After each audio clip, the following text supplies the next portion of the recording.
সাধু ভাইরা সন্তাইরা আমাদের ভক্তেরা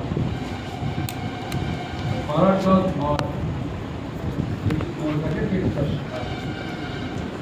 শ্রীরামকৃষ্ণদেবের অন্যতম পার্শ্বদ মহাপুরুষী মহারাজ স্বামী শিবানন্দী মহারাজের আবির্ভাব স্থল। আমরা মনে করি শ্রীরামকৃষ্ণের পার্শ্বদরা যে স্থানে আবির্ভূত হয়েছে, জন্মগ্রহণ করেছেন, সেটি আমাদেরকে তীর্থস্থান। আজকে আমাদের অধ্যক্ষ মহারাজ আমাকে অনুরোধ করেছে কিন্তু ধর্মপ্রসঙ্গ সব প্রসঙ্গ করার জন্য। ভগবান শ্রীরামকৃষ্ণ যখন দক্ষিণেশ্বরে বিহারী ছিলেন মা ভবতারী, তখন তিনি বিধিবাদীয় বা গৌণ ভক্তির আরম্ভ করে পরাভক্তির উচ্চস্তরে উঠছিলেন, ভাবে বিভোর হতেন, মার সঙ্গে তার একাত্ম হয়ে গেছেন। সেই সময়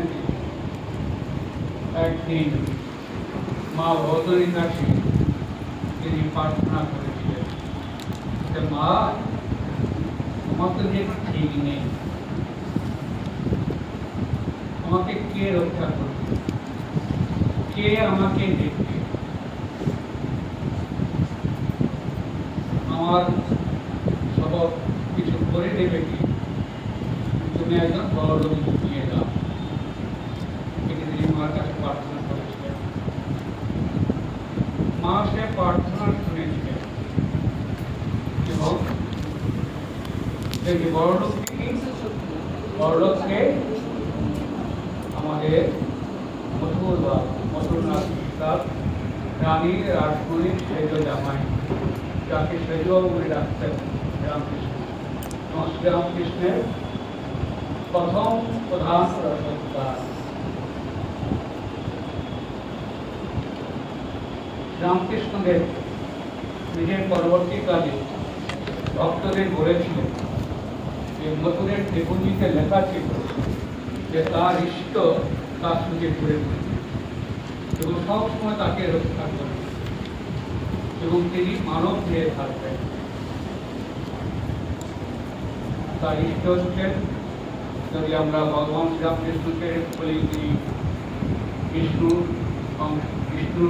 অবতার বা মহাদেবের অবতার বলি, অবতার বলি, তাহলে তার ইষ্ট ভগবান কৃষ্ণ এবং শিব দুই। এবং এটি জগৎজননী তার আগে থেকে ঠিক করেছিলেন। তার যে মিশন যেটি শ্রীরামকৃষ্ণদেব করেছিলেন, যা পরবর্তীকালে রামকৃষ্ণ সংঘ নামে পরিচিত, রামকৃষ্ণ মঠ নামে পরিচিত, সেই সংঘকে সংগতি করার জন্য যা যা প্রয়োজন সবাই মা ভবতারিণী তাকে দিয়েছিলেন। এই মথুর বাবু রানী রাসমণির তৃতীয় কন্যা করুণাময়ীর তিনি বিয়ে করেছিলেন। তার জামাতা, তৃতীয় জামাতা বলা হয়, কেন্দ্র সেজে বলে রাখতেন। কিন্তু খুব অল্প বয়স মথুর বাবুর স্ত্রী করুণাময়ী মারা যান।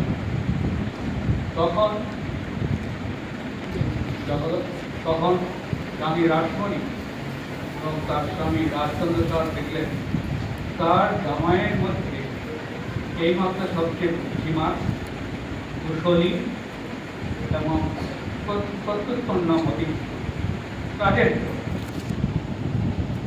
একে হাত সাজবার করবে না, তার কাছে ছিল না।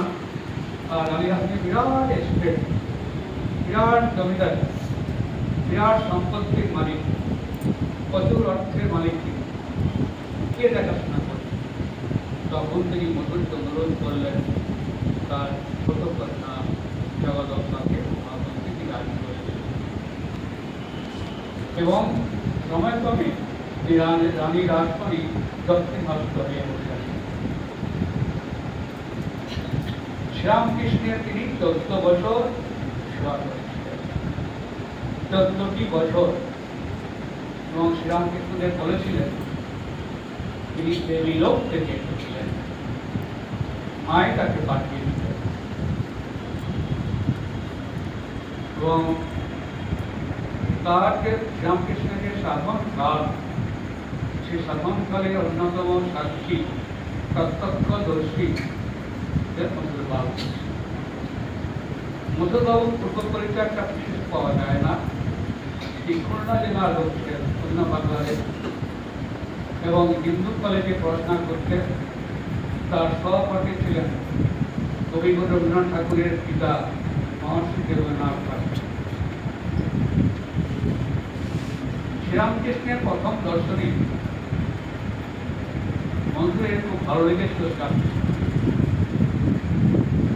শ্রীরামকৃষ্ণের নম্রতা, বিনয়, তার সরলতা এবং তার ব্যাকুলতা, তার আন্তরিকতা দেখে খুব ভালো লেগেছিল।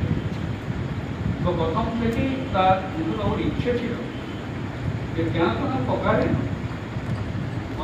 শ্রীরামকৃষ্ণকে বলাই যাতে বলা করে যে মায়ের কাছে লাগানো, কিন্তু কিছুতেই হচ্ছে না। যখন মন্দির প্রতিষ্ঠা কয়েক মাস পরে তখন রাধাকান্ত মন্দিরের পূজারী রাধাকান্ত দেবকে স্মরণ করার জন্য যাচ্ছিলেন, তার জন্য পা ভেঙে গিয়েছিল। তখন নতুন মন্দির, নতুন মূর্তি হবে কিনা সে বিষয়ে পণ্ডিত সভা আহ্বান করেছিলেন।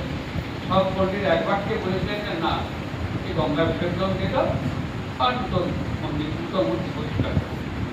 কিন্তু স্বামী রাজমণি মধুবাবুর কি মনে হলো যে একবার চেষ্টা দেখি ছোট ঘটনা করি, দাদা বড় ঘটনা রামকুমার চট্টোপাধ্যায়। তখন তিনি ভাবেন যে বললেন যে রানী রাসমণির তোমার জামাইয়ের যদি পা ভেঙে যায় তাকে কি তোমরা বাদ দিয়ে দিবে? রাধাকান্ত যদি যেটা পাথরের মূর্তি তাকে জোড়া লাগিয়ে দাও, তখন জামাইয়ের পা ভেঙে চেষ্টা করতে হয়, তাহলে চেষ্টা করে পা লাগিয়ে পা জোড়া দিয়ে দাও, দিতে হবে। তার এই যুক্তিপূর্ণ কথাকে পণ্ডিত অবাক হয়ে গেলেন, একবার মেনে নিল। তিনি সুন্দর এমনভাবে জোড়া লাগিয়ে দিলেন, এটা বোঝা যাচ্ছে না যে সেটি আসল নিয়ম বা ভাঙা। কিন্তু পরবর্তীকালে আবার পৃথিবীরা সেই মন্দিরে এখনো দক্ষিণ করে আছে, অনেক পয়সা নাম করেছিলেন। তারপরে যখন রামকুমারের অসমর্থ হলেন মাহবুদারি পুজো করতে, তখন মধুরবাবু রামকুমারকে অনুরোধ করলেন যাতে রামকৃষ্ণের এই মায়ের জাগ্রতি হন। এবং প্রথমেই ওই যে পা ভেঙেছিল সে সময় যে পূজায় তাকে বাড়তে দেওয়া হয়, সেই জায়গায় পুজো করছেন। আর রামকুমার খুব বুড়ো হয়ে গেছেন, তিনি তাকে মায়ের পূজা করতে শিখিয়ে। তারপর তিনি মায়ের পূজা ভর্তি হলেন, সব করিলেন তার ভাগ্যের বিধান। তার যে পুজো ছিল সে পূজা এই জগৎকে দেখিয়ে দিলেন যে মাকেই আপন ভাবে, আন্তরিকভাবে, ব্যাকুলতার সহায় থাকা যায়, তাহলে মা জাগ্রত হয়ে ওঠেন। তার পূজাবিধি দেখে এই রানী রাসমণি যে স্টেটের লোকেরা, তার স্টেটের লোকেরা অনাচার মনে করেছে, যে ঠিক পুজো হচ্ছে না। কখনো তিনি মায়ের সঙ্গে কথা বলছেন, পরে থাকছেন, কখনো মায়ের বউ থেকে নিয়ে নিচ্ছেন, কখনো জলকে খাওয়াচ্ছেন, সব কিছু করছেন। এবং সে কথা কানে উঠে গেল।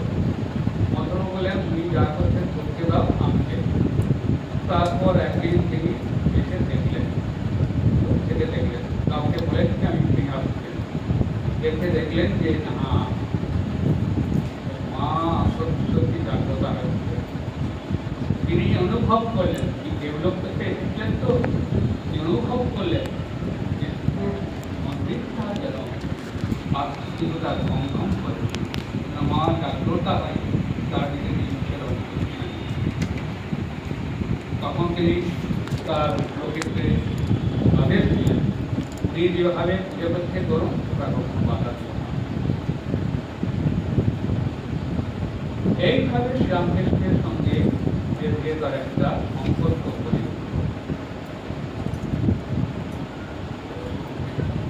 এবং শ্রীরামকৃষ্ণের তার এই ব্যাকুলতা দেখে তিনি বললেন, ভাবলেন, চিন্তা করলেন যে মা যে জাগ্রতা আগে উঠবেন, এবং সেগুলো তিনি আমি রাজমানিকেও বলেন। কিন্তু লোকেরা, সেই সময় লোকেরা, স্থানীয় লোকেরা এবং তারা বলতো পাগলা বাবু যাতা করে বেড়াচ্ছে, ওদের ব্যাপার, আমরা কি করব। এই করতে করতে একদিন তিনি একটা মা তাকে মধুবাবুকে একটা হেল্পকে দেখালেন। শ্রীরামকৃষ্ণদেব তিনি তার ঘরের উত্তরে বারান্দা ছিলেন, থাকতেন। মধুবাবু শিখিয়েছিলেন। তিনি মধুবাবু জানলাম যে লক্ষ্য করছেন শ্রীরামকৃষ্ণ কি করছেন। তিনি ভাবে বিভোর। মধুবাবু কষ্ট দেখলেন, যখন তার দিকে রামকৃষ্ণ যাচ্ছেন, ওই মন্দিরের মা কালী, আর যখন তার পিছনে যাচ্ছে শিব, তখন লোকের দেখছি না তো, একই কথা। মা মন্দিরে আছে, তিনি একদিকে রামকৃষ্ণকে, তার রামকৃষ্ণ আবার শিবাই যাচ্ছেন, সব লোকের না ঠিক দেখছি। ভাবে বিভোর। হঠাৎ দেখলেন মধুবাবু দৌড়ে এসে শ্রীরামকৃষ্ণের পায়ে ধরে হাঁটতে আরম্ভ করলেন। তখন কি করছো, বন্ধু, তুমি ওইরা বংশের লোক, আমি রাজপুরীর জামাতা, আমার কত সম্মান, আমার যদি এরকম আমার পায়ে ধরে কাঁদো, তোমার লোকের কি বলবে, দেখবে তারা, কি বলবে তারা, ওঠো ওঠো। বাবা তোকে তখন বছর ধরে আসছে। তখন তিনি বললেন, বাবা আমার যে চোখে তো বিশ্বাস করতে পারবো না, আমি স্পষ্ট নেই। তুমি যখন আমার দিকে হেঁটে যাচ্ছিলে, হাঁটছিলে, তখন ওই মা মন্দিরের মা অবতারেনি, আর যখন যাচ্ছিলে আমার শিব, তখন প্রভুকে বললেন, ঠিক আছে বাবুকে বলবে না। এই যে ভেলকিটা মা দেখালেন, তার থেকে রামকৃষ্ণের প্রতি তার একটা ভক্তি শ্রদ্ধা জানা। আমরা কথা থেকে বারবার রামকৃষ্ণ বলছেন যে গুরুবাক্যে বিশ্বাস আর শরণাগতি, ভগবানের পর শরণাগতি, তার উপর নির্ভরশীল, তাহলেই তিনি সব ভক্তকে রক্ষা করেন। এই কথাগুলি মধুবাবুর জীবনে প্রস্ফুটিত হয়েছে। তার জীবনের জীবনচর্চা এবং তার জীবনে যদি আমরা খুব গভীরভাবে অনুষ্ঠান করি, তার জিল্লা প্রসঙ্গে বিস্তৃতভাবে স্বামী স্বর্ণমা লিখেছেন, তার বলব যে কথাগুলো নিয়ে একবারে। কিন্তু মধুরবাবু সহজ শ্রীরামকৃষ্ণকে ছাড়েন। পরীক্ষা করুন, পরীক্ষা করার পর তার শরণাগতি লাভ করছিলেন। একটা বড় কি পরীক্ষা করেছিলেন? কে শ্রীরামকৃষ্ণদেরকে এত সাধনা করতেন, ভাবে আপনি ঠিক ঠিক কিনা তিনি কামকাঞ্চন জয় করতে পারছেন। একদিন তিনি একদম বারবণিকাকে তার ঘরে ঢুকে দিলেন, চমকে উঠলেন শ্রীরামকৃষ্ণ, মা মা বলে তিনি বাইরে বেরিয়ে গেলেন। এসে ঘরে দেখলেন, দাদা একটু দেখো কে তো বসে আছে। তখন মধুবাবু দেখলেন না, এ তো সাধারণ লোক নন, আর এই বিবাহিত তিনি বলছেন যে তিনি কামকে জয় করেন। তারপর একদিন তাদের সঙ্গে সম্পর্ক ছিল পিতা পুত্রের, বাবা বলে ডাকতেন এবং তারপর আবদার কর্মণ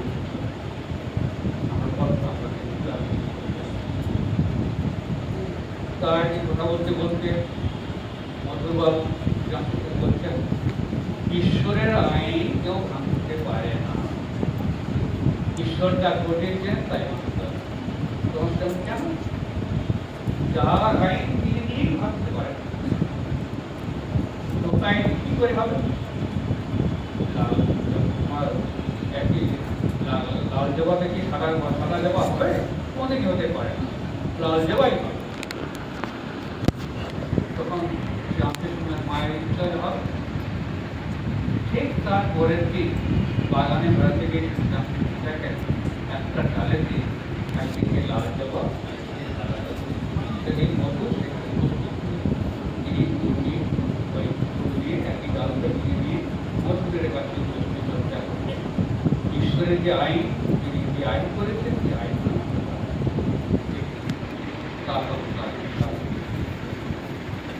তাও অনেক স্টুডেন্ট যখন দার্শনিকে চপেটাঘাত করলেন, তখন নতুন বন্ধ হয়ে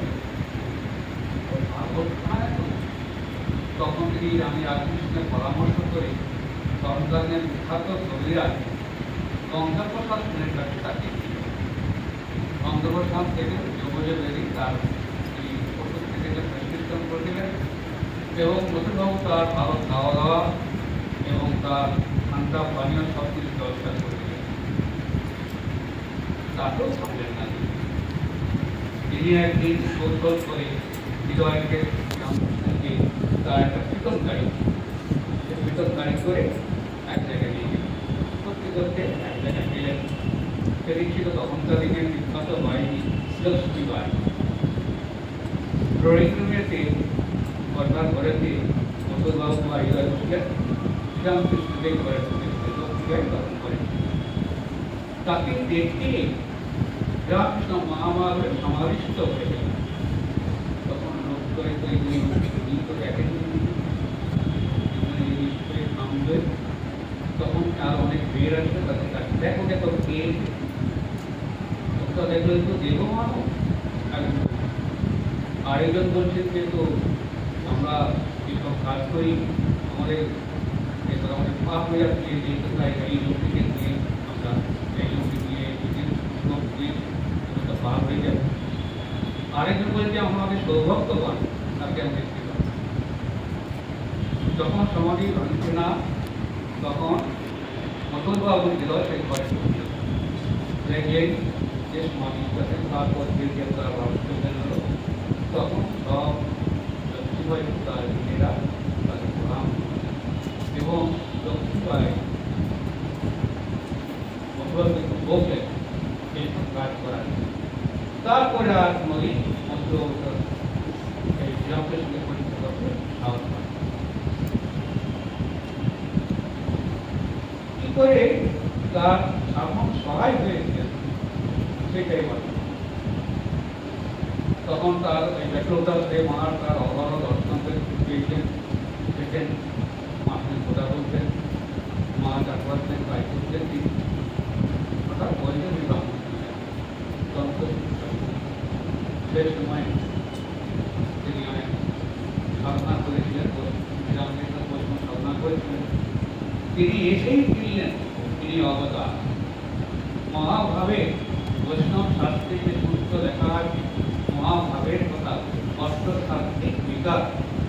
সেই সময় এর মধ্যে সুন্দরভাবে প্রস্তুত করে তখন তিনি মধুলোককে বললেন, তিনি অবতার, আমি মন্দির সভা ডাকো, আমাকে ডাকো, আর বিচার করে আমি আমার কথাকে সত্যি প্রতিষ্ঠিত করব। মধুবাবু ঠিক করতে পারবেন চুপ করে গেলেন, কি করবে ঠিক করে ফেলতে পারছেন না। আবার তিনি বললেন যে মধু একটা শাস্ত্র পড়াচ্ছে বলে, তো ভাগবতে লেখা আছে যে 10,000 তো কিছু নেই। তখন তখন ওই হয়েছে না, অত 10,000 হয়ে গেছে, 20,000 কথা ভাগবতে লেখা আছে, আরো লেখা আছে অবতার হয়ে যাবেন, অবতার গঠন করতে পারেন। মধু দেখলেন যে শাস্ত্রটা বেশি পড়াচ্ছে, বেশি কষ্ট করাচ্ছে। তখন তিনি সবার আহ্বান করলেন। তখনকার দুজন স্বর্গের বিখ্যাত বিখ্যাত পণ্ডিত সাধক ছিলেন, একজন বৈষ্ণব সমাজে, তান্ত্রিক সমাজে। মৌসুমীতে বৈষ্ণব আর ছিলেন এই বাঁকুড়া ইন্দাস গৌরী পণ্ডিত, কিন্তু কোনো কারণে গৌরী পণ্ডিত জানতে পারেন। বৈষ্ণব তরুণ দেখেই বুঝতে পারলেন যে শ্রীরামকৃষ্ণের ভিতরে মহাভাবে রক্ষণ রয়েছে, এবং তিনি বললেন যে তিনি অবতার করে করবেন। তারপর গৌরী পণ্ডিত একদিকে গেলেন। গৌরী পণ্ডিত তান্ত্রিক, তিনি তার এমন শিক্ষায় ছিল যে আয়গা থেকে এমন কাঠ করে নিগম করতে করতে নিজের দিকে এবং তিনি যখন যেখানে বিচার সভায় যেতেন সেখানে একটা স্তোত্র পাঠ করতেন উচ্চর, তাতে অন্যান্য পণ্ডিতরা কেঁদে হয়ে যেত, কেঁদে যেতেন। এমনি গৌরী পণ্ডিত দক্ষিণেশ্বর মন্দিরের প্রাঙ্গণে প্রবেশ করলেন, বলে তিনি এই স্তোত্রটা পাঠ করলেন। কিন্তু শ্রীরামকৃষ্ণ জানতে পেরে আসছেন, শ্রীরামকৃষ্ণ তার ঘর থেকে আরো পর উচ্চতরে কণ্ঠস্বরে ওই স্তোত্রটা বলতে থাকেন। তিনি যত বাকি গৌরীমণি যত তার বলার পর উচ্চখানে উঠে শ্রীরামকৃষ্ণ তার চেষ্টা হেরে গেলেন। গৌরীমণি বললেন, না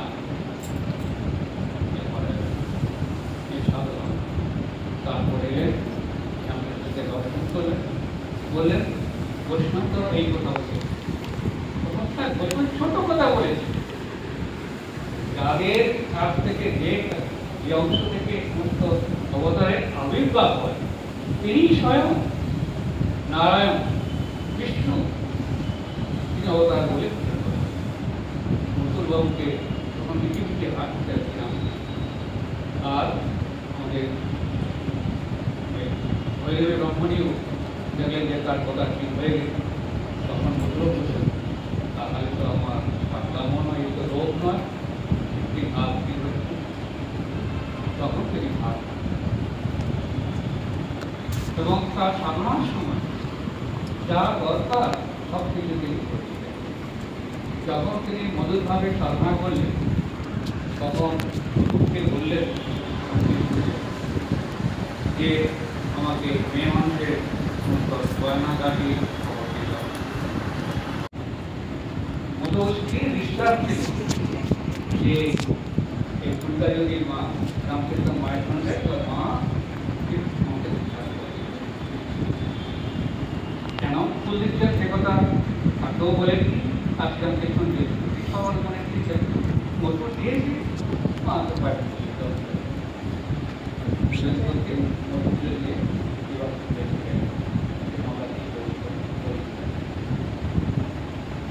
এইভাবে মধুবাবুর সঙ্গে তার একটা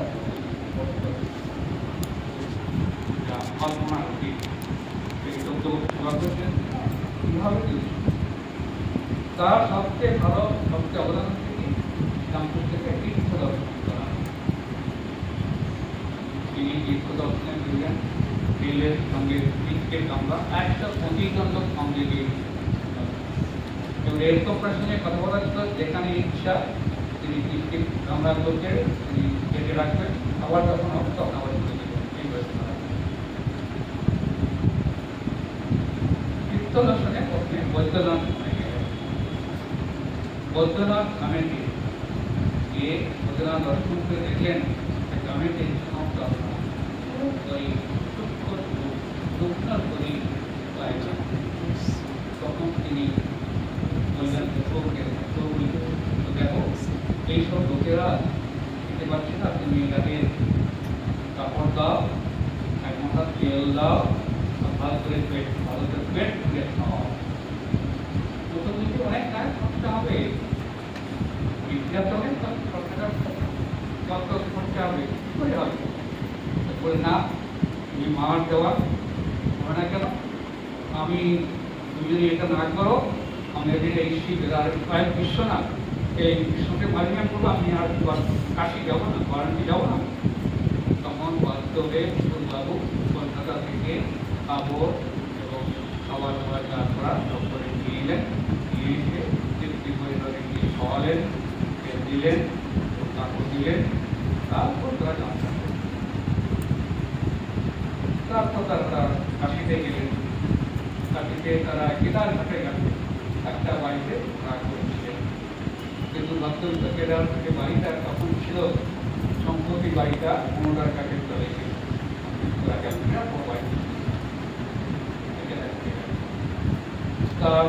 পালকি করে যাতে রামকৃষ্ণের কষ্ট না, পালকি করে তিনি তার মন্দির দর্শন করেন। আবার সেই একবার তৈলুকের সঙ্গে দেখা হয়, সবাই আমরা জানি তখন মৌলিক তখন রামকৃষ্ণের যে দিয়ে এক না দুই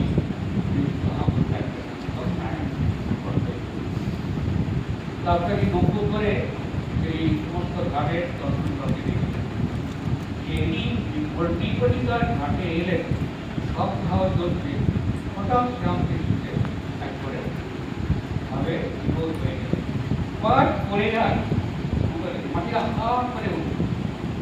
মথুরবাবু আর বিরয় দাঁড়িয়ে পড়লেন না, স্পষ্ট দেখতে পেলেন শব্দ আসবে বিশ্বনাথ শব্দের অনেকে পরব্রহ্ম নাম দিচ্ছেন, আর মা কালী, মা জগদম্বা অর্থ দিয়ে সেই সবের সমস্ত ভগবান মাচ্ছিন্ন করে দিচ্ছেন, খুব সংক্ষেপ দিয়ে লেখা। এইটা দর্শন, এবং এই দর্শনের কথা আপনাকে ভালোভাবে লেখা। পরবর্তীকালে দেখা গেল কাশীখণ্ড করে একটা বই আছে, কাশীখণ্ডেতে এই বাবা বিশ্বনাথ যে মনুষ্য যারা এই ভক্তের সার্বভৌম নাম দিচ্ছেন এবং মা তাকে তার অস্তপা সব কেটে দিচ্ছেন, তারপর বৃন্দাবন গেলেন, বৃন্দাবনেও সেখানে তার পালকি করে ব্যবসা। এই যে দেওঘরে যে তিনি যে বললেন তাকে আমাদের শিবদিনের দক্ষিণেশ্বরে পরবর্তীকালে যখন আমি যে বলেছিলেন যে শিবদিনের দিবসে আবার যে নামের প্রসঙ্গের কথা বলে সেবা পূজা, নাম পূজা, সেখানে কিন্তু জানকে কি করি শিবদিনে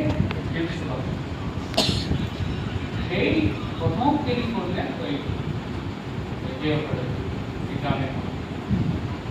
তারপর একদিন তিনি তার সুন্দরকে মধুবাবু নিয়ে গেলেন কৃষ্ণকে তার সবাই তার খাটটা বাড়িতে যাওয়ার সময় ডানা ঘাটে দিয়েছেন, জমিদারে গেলেন। সেখানে দেখলেন প্রজারা যারা আসে খাজনা দিতে পারে, সেখানেও তিনি শিবগান তাদেরকে খাজনা ভোগ করালেন, তাদের খাওয়ালেন। এবং খুলনাতে সেখানে গিয়েছিলেন, যেখানে তারা সার্কিট ছিলেন, সেখানে গিয়ে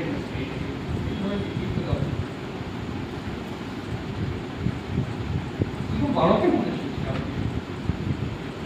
হঠাৎ তিনি পেশাব করতে করতে একটা কি বেরিয়ে গেল, চিন্তা করে মধু বললেন, দেখো মধু, আমি পেশাব করতে করতে আমার একটা কি বেরিয়ে গেল। মধুর তো বুদ্ধি মানল, বলে বাবা ও কিছুই নয়, কাম ছিল না বেরিয়ে গেল।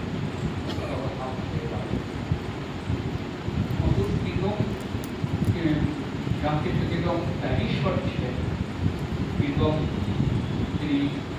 এক একবারে পথে বিচরণ করতে তার মধ্যে জামিগামে স্পষ্ট থাকতো না। একবার মধুবাবু পেয়েছিলেন ওদের সঙ্গে পরামর্শ করতে করে তার রামকৃষ্ণের জীবন রক্ষার জন্য যখন মোটেও পারবে না, জীবন রক্ষার জন্য কিছু টেস্টেড এমনি শুনলেন তখন শুনতে পারবে নতুন এলোকে সবাই হবে। তখন তার মা তাড়াতাড়ি জ্ঞান মা হয়ে মানে দিদি মা বলুন ঠাকুমা বলুন তাকে বলে ডাকছে। তার বলে মা ঠাকুমা তোমার কি দরকার আছে কি?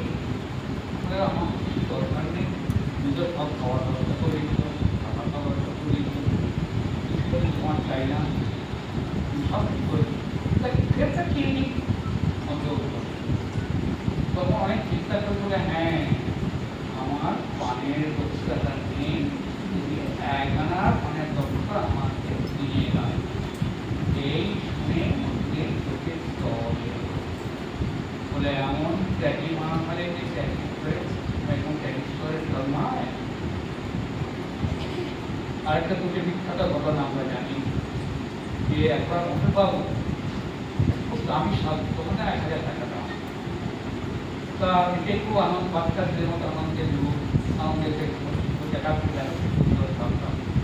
তারটা মনে হলে গাড়ি এই সাহায্য সাহায্য কি আছে ফেরান লোক আর ছেলেকে একবার পরিবর্তন করে করে সাহায্য আর সাড়ে তো গরম শীত কাটে তার কম্পন তো হয়ে যায় যে বলতে হলে যায় তার সাড়ে কি দরকার যেমনি তার মনে একদমই এলো তখন তিনি সালটাকে ঘুরতে পায়ে দেওয়া গেলাম তার থেকে ঘুরিয়ে দেওয়ার জন্য তিনি বেসারাই তখন কেউ এসে তাকে নিয়ে চলে গেল।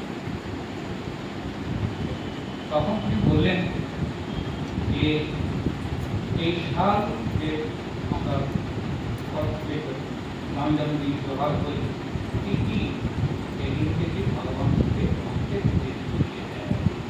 ভগবান ঘুরিয়ে দেয় এইসব জিনিস এই জিনিসকে মন্তব্য করে মোটেও শুনে বলেন হ্যাঁ বাবা ঠিকই থাকে তার পক্ষেই করি এইসব দর্শন করেন না আমরা তাকে ঘুরাবার জন্যই তারপরে একবার এরকমই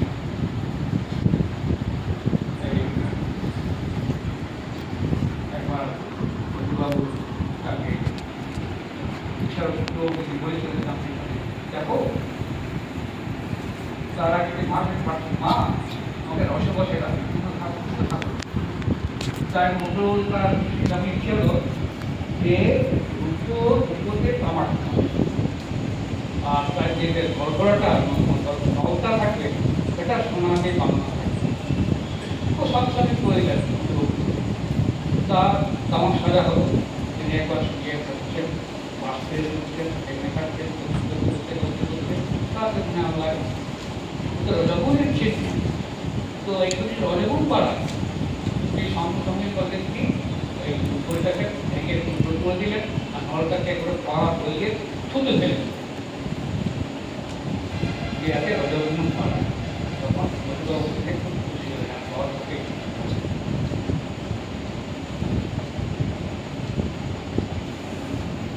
তারপরে মধুবাবু এখন অসুখী আজ পড়া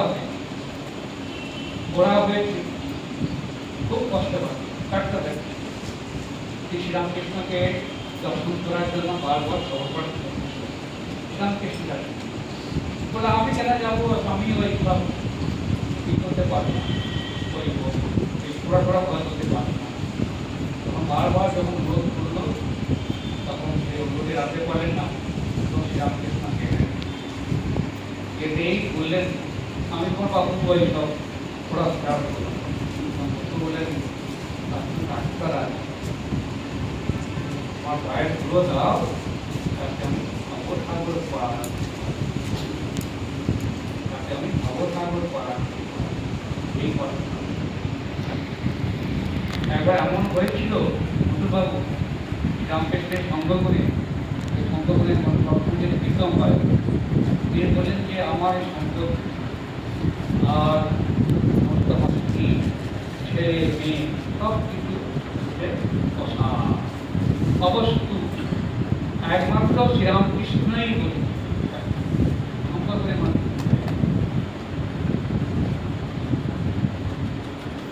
এইভাবে শ্রীরামকৃষ্ণের তিনি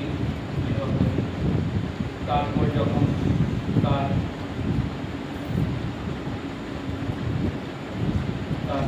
একবার শেষ সময় দোষটি তার তাই শ্রীরামকৃষ্ণকে আব্বাস অনুরোধ করছেন ধীরে ধীরে তিনি মৃত্যুর দিকে তিনি অনেক করে মনে করেন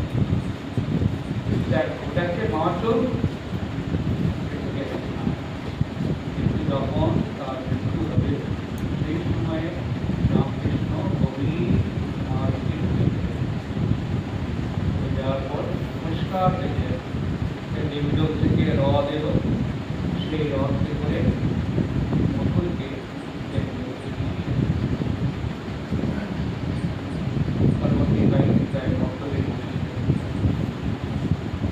এবং এই মতবাবু সম্বন্ধে পরবর্তীকালে ভক্তদের অনেক তার প্রকাশ করা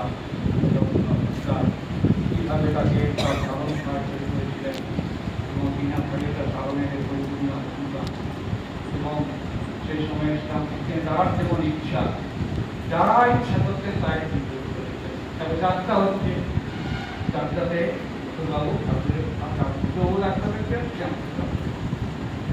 10 টাকার নোটের করা রেখেছে যদি শ্রীরামের ইচ্ছা হয় বাবার ইচ্ছা হয় কোনো মানুষকে ভালো ঘুরে তাকে দিয়ে ঘুরে তাকে টোটা দিয়ে আবার 1 টাকা আবার 10 টাকা এটাও দেখে তারপর এসে দেবেন দেখে টাকা নেই যে ব্যাপারটা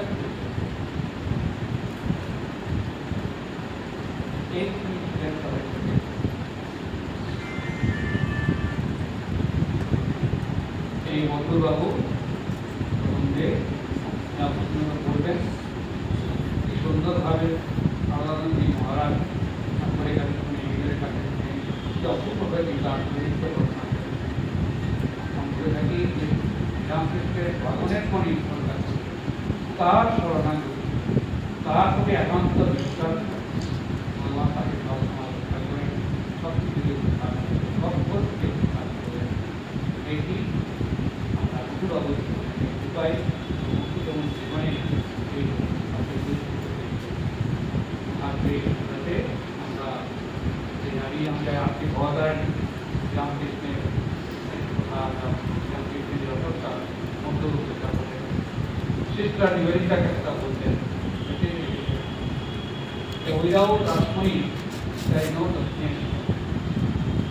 Without Dakshineshwar there is no Shyam. Without Shyamswar there is no Vivekananda. Without Yogam there is no Western mission. বাইরে বসে এই বলে আজকে আমি এই মধুরবাবু হরিওম শ্রী রাম